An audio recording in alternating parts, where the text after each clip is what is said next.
Pernahkah kamu ingin menyelam ke bagian samudra yang paling dalam? Nah, hari ini kamu akan punya kesempatan mewujudkannya. Sebelumnya, seberapa lama kamu mampu menahan napas? Tidak terlalu lama. Tenang, jangan khawatir. Silahkan naik kapal selamku dan ikutlah denganku dalam perjalanan menuju kedalaman. Siap? Oke, ayo menyelam. Saat ini, tepat di bawah permukaan, kamu melihat banyak makhluk hidup berkeliaran di sini. Banyak sekali ikan dan hewan laut, serta halo, orang-orang yang sedang berenang melambaikan tangan ke kita. Tapi kita tak akan berlama-lama di sini. Dadah! Pada kedalaman 20 meter, ada dunia baru yang terbuka di depan matamu. Terumbu karang dangkal tumbuh dengan indah tidak jauh dari pantai. Dan hey, kita bertemu banyak orang lagi di sini. Tapi kali ini, mereka adalah penyelam scuba. Tanpa peralatan khusus ini, tekanan air di kedalaman ini tidak ramah bagi penyelam biasa. 40 meter adalah kedalaman tempat kita berpamitan, bahkan kepada penyelam rekreasi. Ini adalah batas maksimum yang diizinkan untuk mereka. Selamat bersenang-senang, teman-teman. 60 meter, dan kita bertemu orka pertama. Paus ini mendiami perairan yang relatif dangkal di hampir semua laut dan samudra di dunia. Tahukah kamu bahwa orka adalah predator puncak? Artinya, orka tidak punya musuh alami dan tidak ada yang bisa mengalahkannya. Pada kedalaman 70 meter, kita bertemu dengan hiu paus, spesies ikan terbesar yang diketahui dunia dengan berat mencapai 60 ton. Umurnya pun lumayan panjang, semoga panjang umur selalu ya. Hiu paus bisa hidup sampai sekitar 130 tahun. Sekarang, lihatlah keluar. Jika kamu melihat penyelam scuba, artinya dia adalah seorang profesional. Karena pada kedalaman 100 meter, mereka harus sangat berhati-hati agar tidak terkena penyakit dekompresi. Penyakit ini terjadi jika kamu naik terlalu cepat ke permukaan. Dan jika beruntung, kamu juga bisa melihat gurita Pasifik raksasa. Dia tinggal di perairan dingin mulai sedalam ini dan sampai kedalaman 2000 meter. Sekarang, kita memasuki bagian samudra yang gelap. Pada kedalaman 150 meter, hanya 1% cahaya dari permukaan yang sampai ke sini. Sisanya diserap oleh air. Segala sesuatu yang lebih dalam dari sini akan menjadi semakin gelap. Hei, lihat! Pada kedalaman 200 meter, ada orfish raksasa yang mengitari kapal selam kita. Makhluk ini diyakini sebagai penyebab dari semua penampakan ular laut. Dan banyak yang salah kaprah. Terkadang, mereka berenang ke permukaan dan menakuti para pelaut dan perenang. Tidak heran, panjang ikan ini bisa sampai 11 meter. Pastinya cukup untuk membuat bulu kuduku berdiri. Oke, sekarang kita berada di kedalaman 300 meter. Dan sebentar, makhluk besar apa yang ada di luar sana itu? Oh, aku tahu. Itu kepiting laba-laba Jepang. Kamu bingung kenapa laba-laba? Tuh, lihat saja kaki mereka. Dan jawabannya akan datang kepadamu tanpa butuh petunjuk lain. Omong-omong, kaki-kaki ini juga yang mendominasi ukuran makhluk ini. Tubuh kepiting seperti ini biasanya hanya selebar setengah meter. Mari masuk lebih dalam. Dan di kedalaman 500 meter, kamu akan melihat paus biru terakhir. Tidak, bukan paus biru terakhir di dunia. Maksudku, ini adalah jarak terdalam yang bisa mereka tempuh. Paus biru tidak benar-benar perlu menyelam sampai sedalam ini untuk mencari makanan yang sudah berlimpah di perairan dangkal. Tapi mereka masih mampu. Sepertinya mereka hanya ingin memamerkan kehebatan. Mau bagaimanapun, mereka adalah makhluk terbesar dalam sejarah bumi, baik di samudra maupun di darat. Shh, kamu mendengar ini? Ini adalah suara yang dibuat paus sirip untuk berkomunikasi dengan teman-temannya dari jarak berkilo-kilometer. Mereka bisa melakukan ini berkat saluran shofar atau saluran laut dalam yang umumnya dimulai dari 600 meter, tapi kedalamannya dapat bervariasi. Ini adalah lapisan air yang kecepatan suaranya paling rendah dan gelombang suara dapat bergerak ribuan kilometer sebelum menghilang. Pada kedalaman 830 meter, kita telah mencapai titik tempat Burj Khalifa, gedung tertinggi di dunia. Tidak akan mungkin menunjukkan ujungnya ke permukaan jika diletakkan di bawah air. Hei, ayo kita coba. Sekarang kita memasuki bagian samudra yang sangat menarik.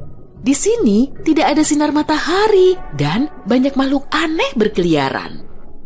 Salah satunya adalah cumi-cumi raksasa. Ya, yang luar biasa besar itu, dia mendiami kedalaman 900 meter.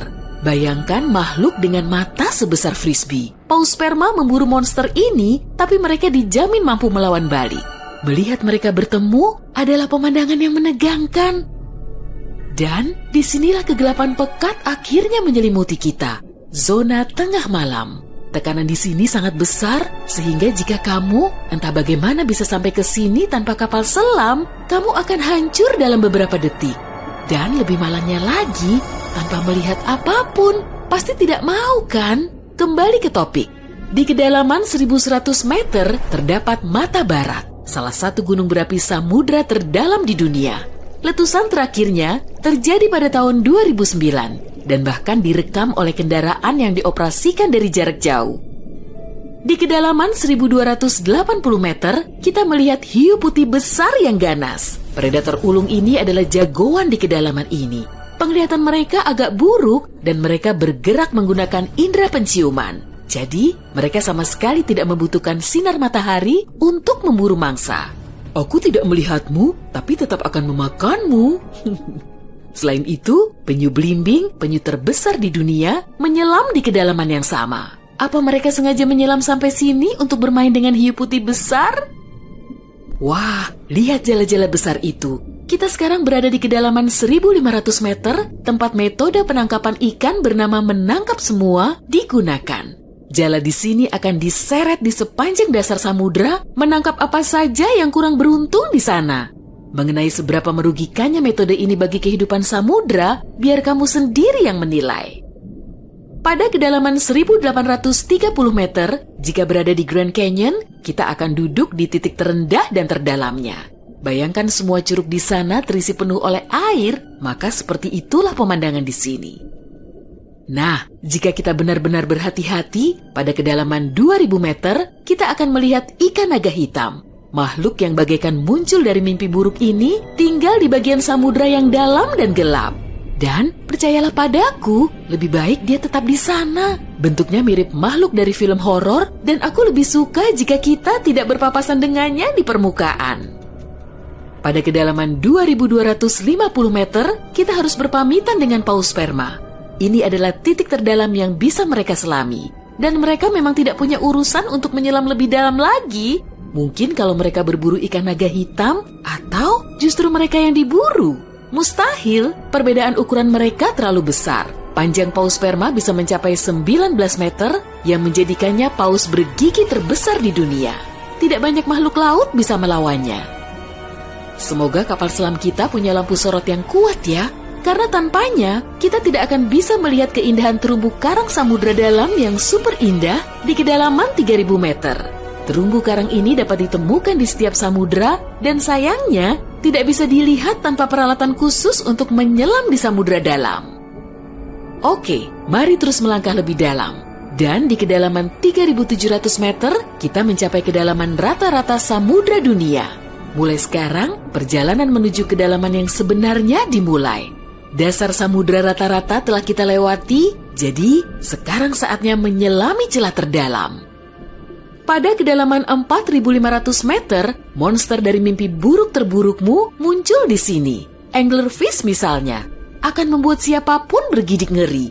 Giginya yang panjang dan bengkok, serta antena di kepalanya untuk memikat mangsa, sudah cukup untuk menimbulkan rasa takut, bahkan di hati orang-orang yang paling berani. Tapi yang lebih mengerikan, mungkin adalah makhluk yang disebut swallower hitam. Itu adalah monster mirip belut yang memiliki perut super elastis dan mampu menelan mangsa yang ukurannya 2 kali lipat. Lihatlah ke bawah, dan kamu akan melihat bangkai kapal terdalam yang pernah ditemukan. SS Rio Grande di Atlantik Selatan yang tenggelam pada tahun 1941 dan mencapai kedalaman 5.760 meter.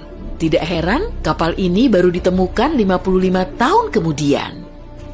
Sekarang, bagian samudra terdalam dan tergelap dimulai. Kita menyelam ke Palung Mariana. Menurut pengukuran resminya, Palung Mariana dimulai pada kedalaman sekitar 6.000 meter. Ini adalah area yang paling jarang dieksplorasi dan paling menarik bagi para ilmuwan dan petualang. Apa yang ada di dasarnya? Baiklah, kita akan melihatnya. Tapi selagi masih dalam perjalanan, aku akan menunjukkan hal-hal lain yang ada di sini. Misalnya, ini adalah ikan terdalam yang pernah ditemukan. Namanya ikan siput. Dan dia tinggal di kedalaman 7.900 meter. Tubuhnya tembus cahaya sehingga kamu bisa melihat menembus kulitnya. Ya, untungnya kita tidak mematikan lampu. Bentuk makhluk mungil ini ternyata sangat imut bagi makhluk yang mampu menahan tekanan sekuat ini. Makin rendah dan dalam, kamu tidak akan melihat jenis ikan atau hewan vertebrata apapun di sini. Tekanannya terlalu besar untuk makhluk-makhluk tadi. Tapi ada udang dan invertebrata lainnya. Belum lagi mikrob yang dapat hidup bahkan di bagian terdalam samudra. Dan bagian terdalam itu adalah kedalaman Challenger. Ini adalah bagian bawah Palu Mariana dan kedalamannya 10.927 meter. Ya, kita telah sampai di bagian paling bawah bumi. Tak banyak orang yang pernah ke sini dan tak banyak juga yang diketahui tentangnya. Tapi para ilmuwan tidak akan berhenti dan ada harapan kita akan segera menemukan rahasia apa yang berada di kedalaman samudra.